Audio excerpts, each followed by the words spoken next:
Welcome back to the latest episode of the CGA Tour podcast. As always, here I'm your host, Calvin Glenn Alexander. And today we're on spring break. Still talking Oklahoma State sports though. So I have my youngest brother, Luke, here, who is 18. And we want to talk through, are Oklahoma State fans happy? Right? I mean, the online discourse I hear or see or read or whatever is, oh gosh, Josh Holiday can't do anything in baseball. But yeah, we won the Big 12 championship last year.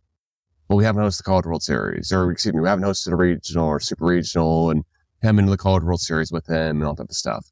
Then it's, basketball and football were just horrible this past year. I mean, yeah, they were not good, but like first year rebuilding under Steve Lutz, what were the expectations? And to me, I come on, see this, like you are younger than Mike Gundy's coaching career at Oklahoma State.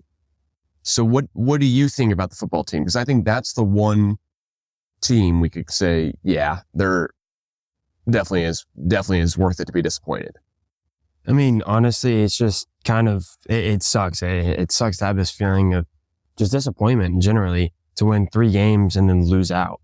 But at the same time, it really makes me appreciate the Fiesta Bowl. It really makes me appreciate the, 2016 against Stanford, like all these games that we've had that I've gotten to experience and that this is the life I've just been in. It's just, Oklahoma State is good at football. It makes me, this one down year makes me go, oh wait, isn't a necessity, it isn't a constant to be as good at football. It's a luxury, and it makes me appreciate it more. And, it sucks this year, but I mean, it makes me appreciate a lot more what we've had for so long, and makes me excited for what's to come.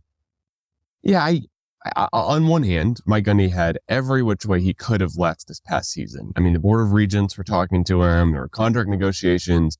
His contract gets restructured. But he's an Oklahoma State lifer at this point. He's been coaching Oklahoma State for 20 years. He's had his contract renegotiated several times to be tailored towards him, or in this most recent case, not tailored towards him. I don't think he makes a big coaching staff change and then doesn't make not a concerted effort to try to be better.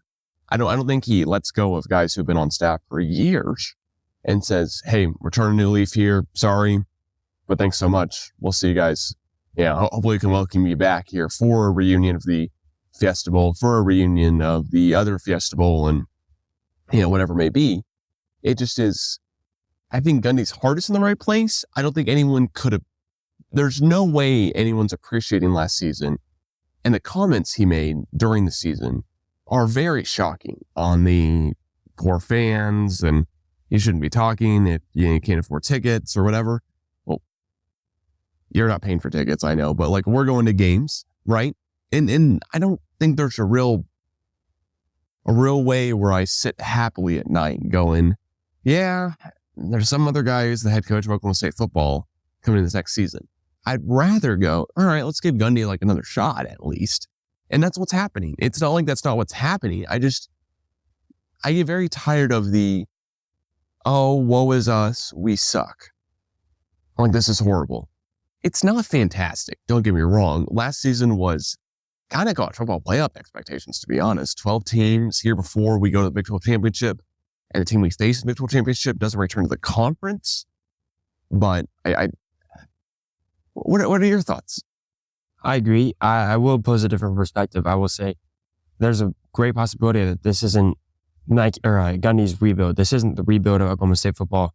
It's just throwing it out the door. I mean, we can't get rid of Gundy this rashly, honestly. We can't just throw him out and move on.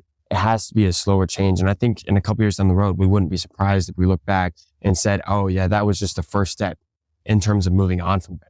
We're going to rebuild, get new management. Gundy's role is going to be minimized. And then 2 or 3 years, Gundy's gone and we see an entirely new program and its identity. I think it's a very real possibility that this is the start of not necessarily a rebuild, but just changing the program. Yeah, I don't see Gundy coaching Oklahoma State for 35 plus years. He's almost 60, and I don't see him coaching past 70, really. But I do see him wanting to put the program in a much better spot than this past season. Finishing 3-9, 0-9 in conference play is pitiful. No one's sugarcoating that. But also, I don't want to say like eventually we're going to pay the piper, but eventually you're looking at it and you're going, well, we don't have like the number 1 recruiting class. We don't have the number 2 recruiting class in the Big 12. We have a mediocre recruiting class every single year in football. We have a mediocre recruiting class. At least this last year, it was a pretty bad recruiting class coming in for basketball. Baseball is really at the top. Baseball, I have really high expectations for. They're preseason Big 12 champions. I understand that so far it's gone off to a pretty rough start.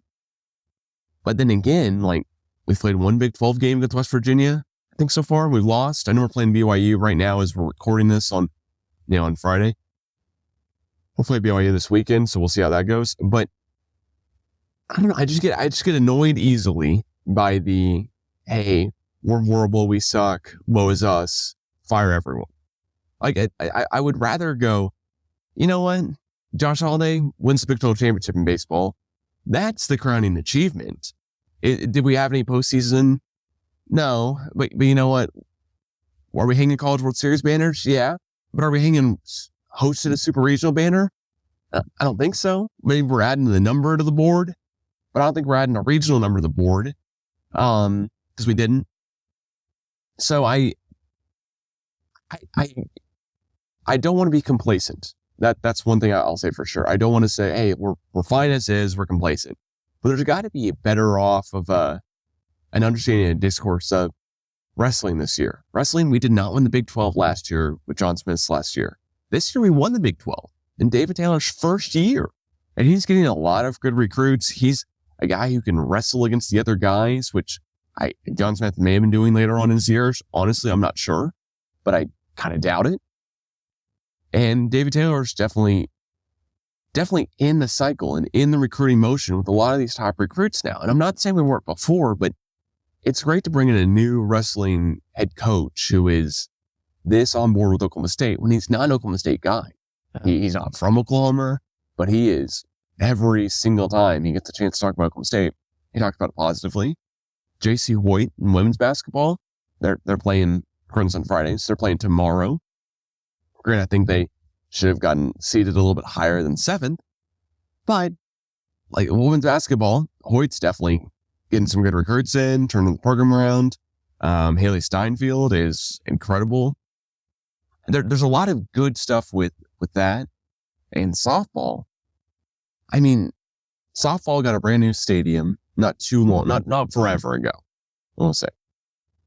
And then Kenny Gajewski comes in, and we performed so well so quickly that we need to add on to that stadium within his first couple of years. We need to expand it. And now it's like, hey, new softball stadium has got to be on the horizon because we're making it to the College World Series every single year. We're honoring Vanessa Shippey today, who's a third base coach who came back to the program after playing for Oklahoma State softball and is around. So let's say Gajewski gets recruited to go back to a place he's coached at before at OU or something crazy happens, right? Figure Shippey could step right in. There's a complacency thing, and there's a line of progression there. At tennis has amazing facilities. We host the NCAA. I understand the frustration. The main revenue producing sports in football and basketball, men's basketball, we're not doing great at. Men's basketball, the last couple podcasts have been, is Steve Lutz the answer? Because, I mean, year one didn't look fantastic. But tomorrow we play against SMU, Sunday we play against SMU, at SMU and the NIT. If we progress through that a little bit, that's a nice ending to it. I think we're going to finish about where we were projected to in the Big 12 standings, so not lower than expectations when it comes to basketball. And football, yeah, we got some work to do. Like, no matter what, it's a new quarterback. It's not Ollie Gordon. It's not the same offensive line. We had 20 out of 22 starters return last year to the team. This year, we clearly can't have that same number. So I'm curious to see what the football team looks like, what the offense looks like. But keeping Casey Dunn would have been the wrong move. We did not do that, so we're moving the right way.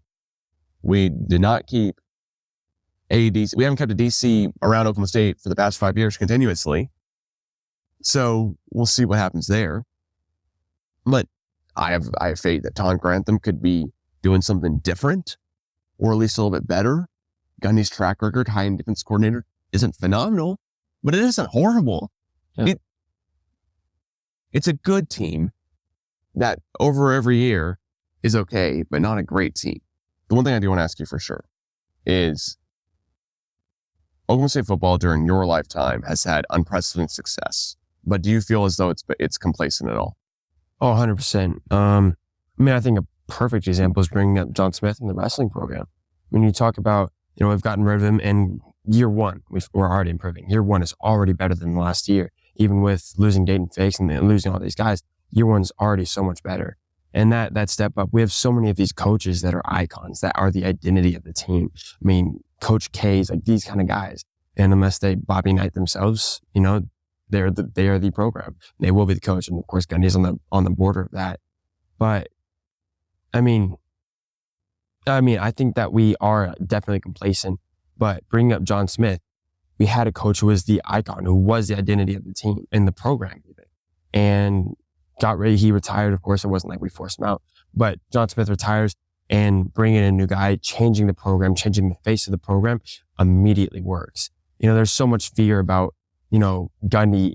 What is Oklahoma State football without Gundy? What is Oklahoma State basketball? Well, I guess that's not a great example, but what is Oklahoma State baseball without Josh Holiday? And then all of a sudden you see John Smith leave and it works. Change helps. And that gives me faith that we definitely have. I mean, I'm not going to say it's going to be an easy process or it's going to be a quick one, but there is a very clear path to success and to improvement. Yeah. And football seems to be at a kind of a breaking point. Either this season works out well for Gundy or it's probably gone. If the Board of Regents were much farther into the negotiations and discussions of everything that we've been told through social media and articles and everything like that Gundy was almost out the door. And I did not think that as an OSU fan for my entire lifetime, someone who's been to Bedlam, and I forget which year we hosted, it was 02, 03, that was the one we hosted, but I went to that one and thinking those are the crowning achievements of the program. This might be as good as it gets for a little bit. And then Gundy comes in a little bit later. All of a sudden, the program, we have Josh Fields. We have all of these wide receivers I could talk about. And then last year, no one's hanging their hat on last year. No one's happy about it. No one's excited. But change was made. We all want to see change made. We want to see coaches fired. We want to see new guys come in. Well, if football can show us that you make some changes around the seams and it works out great, that's fantastic. Maybe you have a offense coordinator or defense coordinator who are able to kind of train up some guys underneath them who are incredible play callers and incredible scheme guys that are able to replace Gundy at some point, because we like to promote from within.